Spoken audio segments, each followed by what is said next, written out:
Assalamualaikum warahmatullahi wabarakatuh. Perkenalkan, kami dari program studi Tadris Matematika Universitas Ma'arif Lampung semester 6. Di sini kami dari kelompok 3 yang beranggotakan 3 orang dengan saya sendiri, Tias Ayustianingsi, dan 2 rekan saya, Devi Aprilia Konita dan Lia Ayuningsi. Podcast ini merupakan tugas ujian akhir semester dari mata kuliah Etika Profesi Guru dengan dosen pengampu Ibu Yuliatur Rahimah, MPD. Pada kesempatan kali ini kami akan membahas mengenai tema etika dan profesionalisme guru dalam praktik pendidikan melalui sesi wawancara bersama guru yang aktif mengajar. Tanpa berlama-lama lagi, mari kita mulai podcast pada hari ini dengan memperkenalkan narasumber yang telah hadir bersama kita. Baik teman-teman, pada kesempatan kali ini kita berkesempatan untuk berbincang langsung dengan seorang guru yang berpengalaman dalam dunia pendidikan. Beliau adalah Ibu Putri Ayu Indahsari, SPD. Saat ini beliau mengajar di SD Unggulan Darusi Syafa'ah sebagai wali kelas 2. Beliau telah mengabdikan diri di dunia pendidikan itu selama kurang lebih 3 tahun. Nah, untuk memulai podcast kali ini kami akan mengajukan beberapa pertanyaan terkait etika dan profesionalisme guru dalam praktik mengajar.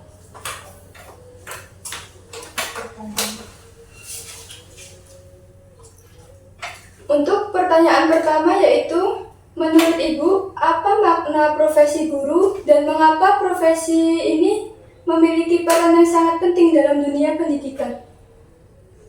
Profesi gue, Iya, profesi guru. profesi guru itu maksudnya penting. Sebuah teladan kita ya, digugu dan ditiru ya. Jadi ya maknanya dalam mah digugu ya ditiru. Untuk kita bersama anak-anak ya kita ngomong ya digugu, kita melakukan apapun ya ditiru. Kebaikan atau kemudian pasti ditiru anak-anak. Kita melakukan misalkan ngomong tutur kita baik ya diikuti, digugu. Kemudian kita nasihati ya digugu, masuklah ya ke hati situ kayak profesi guru ini luar biasa. Luar biasa, banyak maknanya profesi guru ini. Tanggung jawabnya juga besar. Apalagi anak yang banyak, kita harus merangkul berbagai banyak karakter anak tersebut. 30 anak ya kita harus bisa bisa tahu karakter si A, B sampai Z ini kayak mana gitu. Tanggung jawab juga besar. Terus juga kita harus profesional. Nggak boleh aplikasi. Benar. Nggak boleh aplikasi. Di sini anak ini pintar, kamu ini jangan. Semua rata. Dimarahin satu ya kabeh, semua dimarahin kena gitu ya, demi kebaikan. Demi kebaikan anak-anak kedepannya biar lebih baik lagi ngaten. Itu ya tadi digugu dan ditiru. Pokoknya apapun yang guru lakukan ya itu menjadi contoh untuk anak-anak kedepannya. Guru aku aja baik, tutur katanya, perilakunya baik, sopan, ya pasti ditiru kan ya. Itu saya tadi. Nah, selanjutnya, apa yang melatar belakangi dan memotivasi Ibu untuk memilih profesi sebagai guru? Dulu itu sebenarnya nggak ada cita-cita jadi guru. Dulu cita-citanya bukan jadi guru, saya jadi orang kaya. Orang ya. Jadi kayak sebenarnya itu cita-citanya muncul sendirinya. Kayak dulu itu kan guru ngaji, guru ngaji ibu-ibu loh. Kayaknya enak nih jadi guru. Kayaknya enak nih ngajarin orang-orang kayak ilmunya tuh tersalurkan. Berbagi ilmu tuh kayaknya seru ya. Jadi kayak kita tuh tahu dia juga pasti ilmunya tertular. Kayak gitu sih, kayak muncul nih, hati kayak dalam hati profesi itu kayaknya mulia banget ya. Pekerjaannya mulia banget, jadi kayak tergugah lah di hati. Oh berarti apa ya, pengen jadi guru, ngambil pendidikan di apa PGMI. Oh ternyata ada. Yaudah deh, karena saya milihnya pengen yang anak-anak ya, jadi kayak yaudahlah PGSD atau PGMI saya ambil gitu kan, biar apa ya, lebih deket. Kayaknya anak-anak lucu deh. Gemes, anak-anak suka hati. Makanya itu kayak tergugah di hati sih. Mau berbagi ilmu tadi kayaknya seru, berbagi ilmu sama yang lainnya, kayak jadi tahu sama-sama tahu, berbagi ilmu kayak gitu, seru kayaknya. Dan sekarang ibu sudah merasakan itu. Alhamdulillah sudah merasakan. Oh ternyata masya Allah luar biasa. Banyak ternyata gini ya jadi guru. Oke, emang masih apa ya, perlu ya, saya masih banyak belajarnya gitu, masih ya setiap hari kita belajar terus pokoknya gitu. Nah, dalam menjalankan tugas sebagai pendidik ini kan tentu banyak sekali tantangannya ya Bu ya. Nah, itu menurut pengalaman Ibu, tantangan apa yang paling sering dihadapi dalam menjalankan profesi guru ini? Apa ya Pak, tantangan tadi di anak-anak sih. Anak-anak. Di anak-anaknya memang apa ya, kan memang karakter tadi banyak. Ada yang memang pendiam, ada yang aktifnya luar biasa, kadang suka berantem. Nah, wah kayaknya nih tantangan saya kesabaran. Harus banyak sabar, harus bisa nahan emosi, gimana apa ya, biar terkontrol setiap detiknya. Menghela nafas, menafaskan. Oke. Tantangannya memang di anak-anak sih, kalau saya di profesi guru ini memang harus apa ya, lebih ekstra menjaga, membimbing, mendidik anak-anak jadi generasi yang ya soleh-soleha, ya kan, bisa membanggakan orang tua, gitu, bisa apa ya, ya sebagai tadi guru harus bisa apa ya, di guruan itu ya kita harus memberikan yang terbaik, harus kita apa ya, perlakuan kita, sikap kita di depan anak-anak ya harus baik gitu. Jadi itu sih. Menurut Ibu itu tantangan yang sulit itu tadi kan menghadapi anak-anaknya, itu ketika di luar kelas atau malah ketika belajar Bu? Di pas pembelajaran sih. Karena pembelajaran kan kadang apa ya, suka jahil kan anak-anak, ya namanya anak-anak kelas 2, jadi kayak masih banyak mainnya, jadi jahil ngambil pensil atau ngambil, jadi keisengan anak-anak itu loh yang bikin kita wah banyak istighfar kan. Makanya ya Allah, ini ya itu tadi, kita yang resiko kita mengambil profesi guru tadi ya, mau nggak mau kita harus apa ya, bisa merendam kesabaran ditebalkan lagi. Itu jadi yang apa namanya, yang apa tantangan tadi yang di dalam kelas tadi. Di luar kelas juga ya ada, cuman mungkin seringnya di dalam kelas. Kalau di luar kelas kan malah di istirahat kan umum, jadi kayak banyak yang, kalau di kelas kan kita yang tatap muka langsung gitu. Untuk selanjutnya itu kan profesi guru kan merupakan salah satu hal yang sangat penting Ibu bagi setiap guru. Nah, menurut Ibu ini mengapa profesi harus dimiliki dan diterapkan oleh setiap guru? Penting ya, kalau apa ya, memang harus penting kayaknya diterapkan oleh semua guru. Profesi guru ini kan apa ya, penting bagi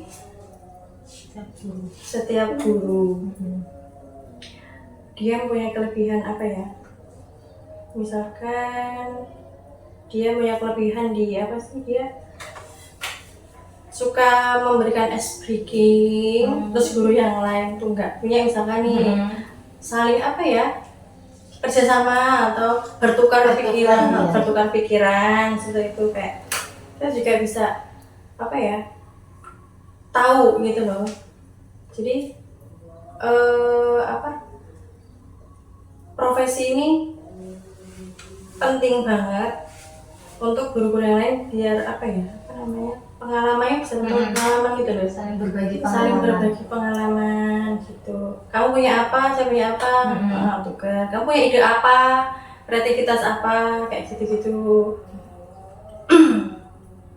Nah, selanjutnya, apakah Ibu pernah menghadapi situasi yang berkaitan dengan etika profesi dalam pembelajaran? Jika pernah, bagaimana cara Ibu menyikapinya? Tentang etika itu ya. Iya. Tentang etika Ketika pembelajaran. pembelajaran. Apa ya? Situasinya gimana ya? Situasinya pernah di apa ya? Menghadapi anak-anak, Mungkin ketika kesabarannya habis gitu. menghadapi anak yang memang benar-benar yang sudah menguras tenaga. Pernah pengalaman sampai pintu pecah kayak gitu. Kayak astagfirullahaladzim. Tantangan guru ini, etika kita harus banyak tadi kesabaran, kita harus profesional, nggak boleh marah-marah, menjaga wibawa depan anak-anak. Kan kita nggak mungkin kita ngomong kasar nanti ditiru ya kan. Makanya kita mengolah lagi bahasa kita biar apa ya, anak-anak ini bisa tertata, apa ya namanya, bisa terbentuk, bisa biar tidak mengulangi apa ya yang mereka lakukan itu loh, yang sikap yang negatif tadi itu loh. Nah itu sih tantangannya, kesabaran tetap. Tapi tantangan paling besar seorang guru itu ya kesabaran. Kesabaran memang ya karena banyak anak gitu, beda dengan guru les. Iya, guru les kan cuma beberapa, apalagi yang lesnya private. Private satu orang ya masih bisa dihandle, cuman kalau udah 30 anak ini memang susah. Kita harus menelaah satu anak ini bagaimana dia karakternya, dia emosian, ini dia pendiam, dia nangisan, itu kita harus tahu gitu. Jadi tantangannya adalah ya itu tadi, kesabaran seorang guru. Terus profesional tadi ya, profesional di depan anak-anak, menjadi profesional depan anak itu yang penting sih.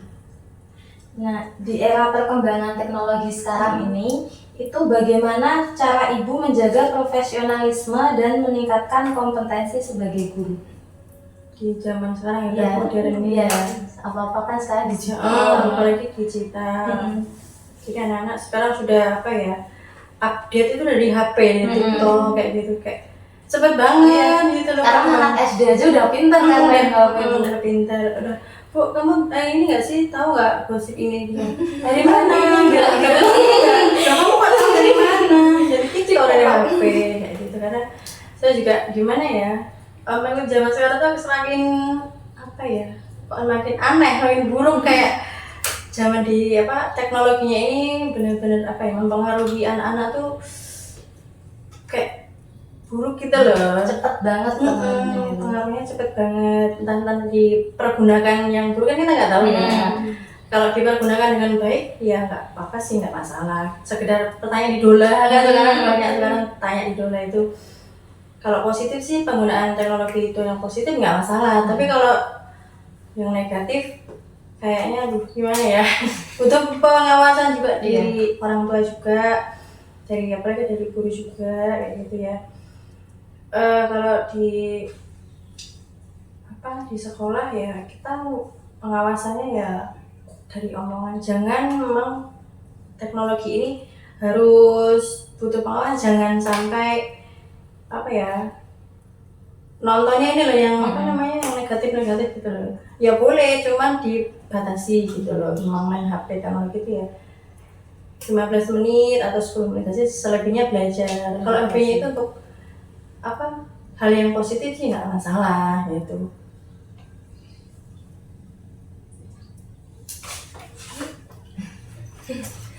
Kan kami ini kan dari mahasiswa pendidikan matematika yang sedang mempersiapkan diri untuk melanjutkan menjadi guru. Apalagi kan kita ini bentar lagi mau PPL kan Bu. Nah, kompetensi dan sikap apa yang perlu kita siapkan sebagai guru? Mental. Aduh. Mental. Mental. Yang pertama mental. Nggak kuat kalau saya PPL. Melani ke psikolog. Ya, ini maksudnya kan mental yang benar-benar harus dijaga. Apalagi SD, TK, SD. Itu yang kita harus benar-benar sabar, telaten. Nah, itu kita harus punya itu bekal sabar sama telatennya itu sabar. Cuman kalau di tingkat SMP, SMA ya kita apa ya? Masih Sabar bisa tetap, Ibu. Kita cuman kayak Telatennya itu dia kan lebih bisa lebih mandiri kalau SMP udah. Cuman kan kalau sekarang kita sudah mikir zaman. Dari omongan kan sudah kadang kita nasihati ada yang jawab. Nah, itu kan masih PR juga. Beda sama zaman dahulu tinggal di ketok gini aja udah mempan dan mano. Sekarang di ketok ini lapor polisi gitu. Makanya jadi ya untuk nanti samu bekal ya tadi mental sama kesabaran itu tadi ketelatenan ini harus benar-benar gitu bekalnya. Jadi kalau nggak telaten nggak sabar Jangan ambil guru, jangan ambil guru gitu. Jadi tukang dagang tukang dagang aja harus telaten juga. iya benar nggak ada yang nggak harus di dunia ini. Apalagi guru, seorang guru tuh harus ketelatannya nomor 1, kesabaran nomor 1 ya, mentalnya ini harus siap-siap karena yang kita hadapi bukan anaknya aja, walinya, sesama guru itu harus dijaga kayak gitu ya. Semangat yang mau jadi calon guru kedepannya ya, pokoknya kita berusaha yang terbaik lah kita, pokoknya bikin kita karakter kita yang pokoknya tadi di buku dan ditiru kita aja gitu. Yang terakhir, adakah pesan, harapan, dan motivasi Ibu untuk sampaikan kepada mahasiswa pendidikan matematika yang kelak akan terjun ke dunia pendidikan? Saya pesan tadilah sama pesannya ya jaga mental kalian baik-baik. Jaga mentalnya pokoknya di apa ya terjun sebenarnya nggak menakutkan sih sebenarnya nggak menakutkan, cuman kalian sanggupnya bekalnya tadi mental sama keuletan ini sama kejujuran juga profesional kita juga nanti dinilai juga kan di buku dan ditiru tadi. Pokoknya apa ya dari kesabaran sama keuletan kita sama anak-anak tuh harus sama satu sih menurut saya pribadi. Menurut saya jadi itu sudah singkat aja pesannya. Baik Ibu, terima kasih atas jawaban dan pengalaman yang telah dibagikan kepada kami. Dari diskusi yang telah berlangsung dapat disimpulkan bahwa etika profesi guru itu merupakan landasan penting yang harus dimiliki oleh setiap guru. Profesionalisme guru itu tidak hanya ditujukan melalui penguasaan materi, tetapi juga melalui sikap, tanggung jawab, dan keteladanan dalam mendidik peserta didik. Nah, sebagai mahasiswa pendidikan matematika dan calon guru, kami memperoleh banyak sekali pelajaran berharga dari wawancara ini tadi.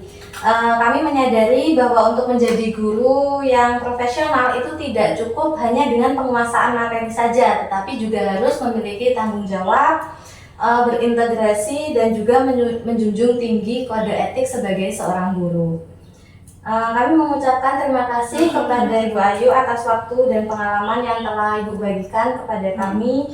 Semoga podcast ini tadi itu dapat memberikan manfaat dan menambah wawasan mengenai etika dan profesionalisme guru dalam dunia pendidikan. Baik, cukup sekian dari kami akhiri. Wassalamualaikum warahmatullahi wabarakatuh.